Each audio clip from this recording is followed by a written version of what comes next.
ಕ್ಯಾರ್ಪೇಟೆ ತಾಲೂಕು ಬೂಂಗೆರೆ ಹೋಬಳಿ ಮಂಡ್ಯ ಜಿಲ್ಲೆ ಅಡಿಕೆ ಸಿಟ್ಟಳ್ಳಿ ಗ್ರಾಮದಲ್ಲಿರುವಂಥ ರವಿ ಮತ್ತು ಅಂಕೇಗೌಡರ ಮಗ ರವಿಯವರು ಈ ಮನೆಯಲ್ಲಿ ವಾಸವಾಗಿದ್ದು 30 ವರ್ಷದಿಂದ. ಈಗ ಗಾಳಿ ಬೀಸಿ ಅಲ್ಲವ ನಷ್ಟ ಮಾಡಿದೆ, ಕದ ಮುರಿದೋಗಿದೆ, ಹಂಚು ಹೋಗಿವೆ, ಸೀಟೆಲ್ಲ ಮುರಿದೋಗಿದೆ. ನೋಡಿ ಹಿಂಗಾಗಿದೆ. ನಮಗೆ ಒಂದು ಪರಿಹಾರ ಕೊಡಿಸ್ಕೊಡಿ ನಮಗೆ.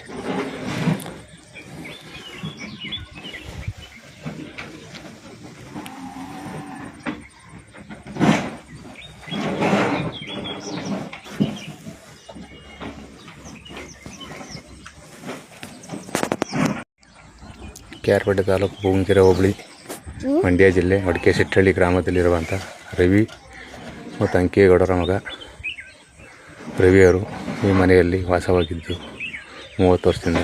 ಈಗ ಗಾಳಿ ಬೀಸಿ ಅಲ್ಲವ ನಷ್ಟ ಮಾಡಿದೆ, ಕದ ಮುರಿದೋಗಿದೆ, ಹಂಚು ಹೋಗಿವೆ, ಸೀಟೆಲ್ಲ ಮುರಿದೋಗಿದೆ. ನೋಡಿ ಹಿಂಗಾಗಿದೆ. ನಮಗೆ ಒಂದು ಪರಿಹಾರ ಕೊಡಿಸ್ಕೊಡಿ ನಮಗೆ.